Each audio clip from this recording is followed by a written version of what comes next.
Hi, it's Nathan here. Sections 49 through 52 of the model WHS regulations covers airborne contaminants and hazardous atmospheres.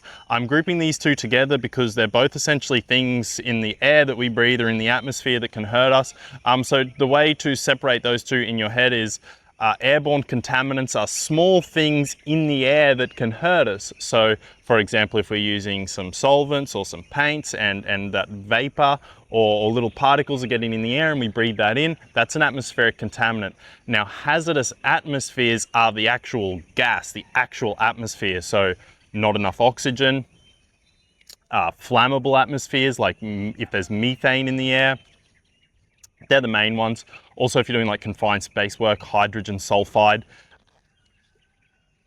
carbon monoxide, methane, and oxygen. They're the oxygen levels are the main four types of atmospheric hazards if you're doing confined space work, but then there are only four. They're the main four, but there's a lot more than that potentially, but most gas models have those four.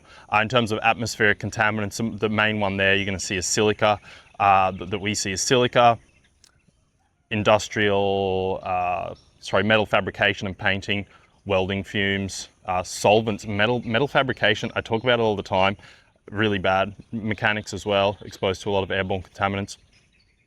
In terms of management, eliminate it, substitute it, use something safer, do a safer method, but often there is no way to eliminate or substitute it, so you're relying on engineering control, so things like local exhaust ventilation, dust extraction systems. Wetting down is a good way, actually. That might be considered elimination. So yeah, wetting down for silica.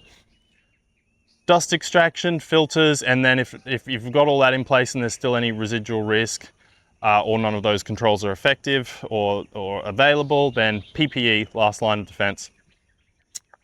I'm missing ignition sources.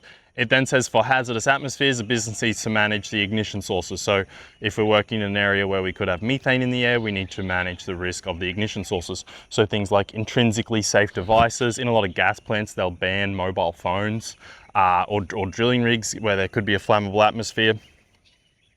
Another interesting one is brewing can produce flammable gas.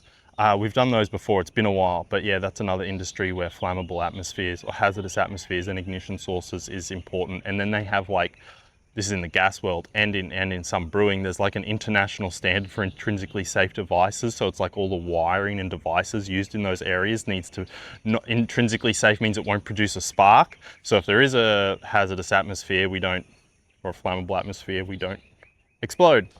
That's it.